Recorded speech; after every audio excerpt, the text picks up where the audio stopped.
নমস্কার বন্ধুরা, আমি সূচনা। আমার চ্যানেল সূচনার দিনলিপিতে আপনাদের সকলকে স্বাগত জানাই। আমাদের ছোটবেলায় অনুষ্ঠান বাড়ি মানেই ছিল পাবদা মাছের একটা বিশেষ পদ। আজকাল নিত্য নতুন পদের ভিড়ে কিছুটা পেছনের সারিতে চলে গেলেও এখনো এই মাছ একাই বাঙালি মেনুর মধ্যমণি হয়ে উঠতে পারে। পাবদা মাছের তেল ঝাল বানানোর জন্য 5টা একটু বড় সাইজের ফ্রেশ পাবদা মাছ পরিষ্কার করে ধুয়ে জল ঝরিয়ে রাখা আছে। মাছগুলোতে পরিমাণ মতো হলুদ, নুন আর 1 টেবিল চামচ সর্ষের তেল দিয়ে ভালো করে মাখিয়ে নেব। তেলটা দেওয়ার জন্য নুন হলুদটা খুব ভালো মতো মাছের গায়ে কোট হয়ে যাবে। মাছগুলো ম্যারিনেট হয়ে গেছে। গ্যাসের ফ্লেমটা অন করে কড়াতে দিয়ে দিলাম পরিমাণ মতো সর্ষের তেল।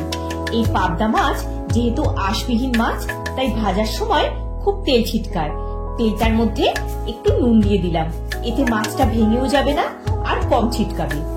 তেলটা খুব ভালো মতো গরম করে গ্যাসের ফ্লেম মিডিয়াম টু হাইতে রেখে দুটো মাছ তেলের মধ্যে দিয়ে দিলাম।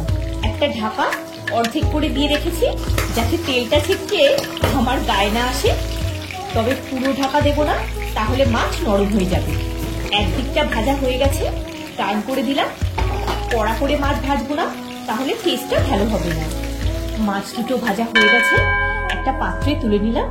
আরো দুটো মাছ দিয়ে দিলাম। এইভাবে সব মাছগুলো ভেজে নিলাম। দেখুন, একটা মাছও ভাঙিনি। এবার ওই তেলেই দিয়ে দিলাম 1/2 চা চামচ কালো জিরে, 1 টেবিল চামচ আদা বাটা, একটু কষিয়ে নিলাম। খুব সুন্দর একটা গন্ধ বেরোচ্ছে। একটা ছোট টমেটো স্লাইস দিয়ে দিলাম। এখানে টমেটো বাটা দেওয়ার দরকার নেই। এবার খুব ভালোভাবে মিশিয়ে নেব। 1/2 চা চামচ হলুদ গুঁড়ো, 1 চা চামচ লাল লঙ্কা গুঁড়ো, ঝালটা আপনারা স্বাদ মতো দেবেন, 1 চা চামচ জিরে গুঁড়ো, 1 চা চামচ কাশ্মীরি লঙ্কা গুঁড়ো দিয়ে ভালো করে মিক্স করে নেব। টমেটোর জুসটা রয়েছে, তাই মশলাগুলো খুব ভালোভাবে মিশে গেছে। যতক্ষণ না টমেটোটা সফট হয়ে মিশে যায় ততক্ষণ মশলাটা কষিয়ে নিতে হবে। এটা খুবই সিম্পল অ্যান্ড ইজি একটা রান্না। সামনে গরমকাল আসছে, কম মশলায় এই রান্নাটা ট্রাই করতে পারেন। দিয়ে দিলাম স্বাদ মতো নুন। টেস্টটা ব্যালেন্স করার জন্য একটু চিনি দিলাম, এটা অপশনাল, না চাইলে দেবেন না। দুটো কাঁচা লঙ্কা দিয়ে দিলাম। টমেটোটা পুরো মিশে গেছে, মশলাটা দিয়ে তেলও ছেড়ে দিয়েছে। এবার দিলাম উষ্ণ গরম জল, ভালো করে মিক্স করে দিলাম। আমার চ্যানেলে কাতলা মাছের তেল ঝোল আর রসুন ট্যাংরার রেসিপি দেওয়া আছে, চাইলে দেখে নিতে পারেন।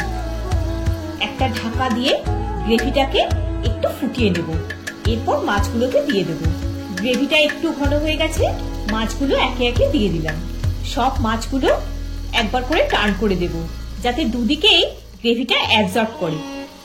পাবদা মাছের গায়ে যেহেতু একটা তৈলাক্ত পদার্থ থাকে, তাই এই তেলটা, এই যে ফেনাটা হচ্ছে তার জন্য, এটা পরে সেটেল হয়ে যাবে। এই যে তেলটা উপরে ভেসে উঠেছে, টেক্সচারটা এইরকমই হওয়া দরকার। পাবদা মাছের তেল ঝাল রেডি। গ্যাসের ফ্লেম বন্ধ করে দিলাম। 1 মিনিট স্ট্যান্ডিং টাইম দিয়ে সার্ভ করে দেব। গরম ভাতের সাথে এইরকম একটা ডিশ অবশ্যই ট্রাই করবেন, খুব ভালো লাগবে। একটা থালায় মাছগুলো প্রথমে রেখে তারপর গ্রেভিটা দিয়ে দিলাম। ভিডিওটা যদি ভালো লেগে থাকে একটা লাইক দিয়ে চ্যানেলটা সাবস্ক্রাইব করে পাশে থাকার অনুরোধ রইল। সবাই খুব ভালো থাকবেন, সুস্থ থাকবেন। দেখা হচ্ছে পরের একটি পর্বে। ধন্যবাদ।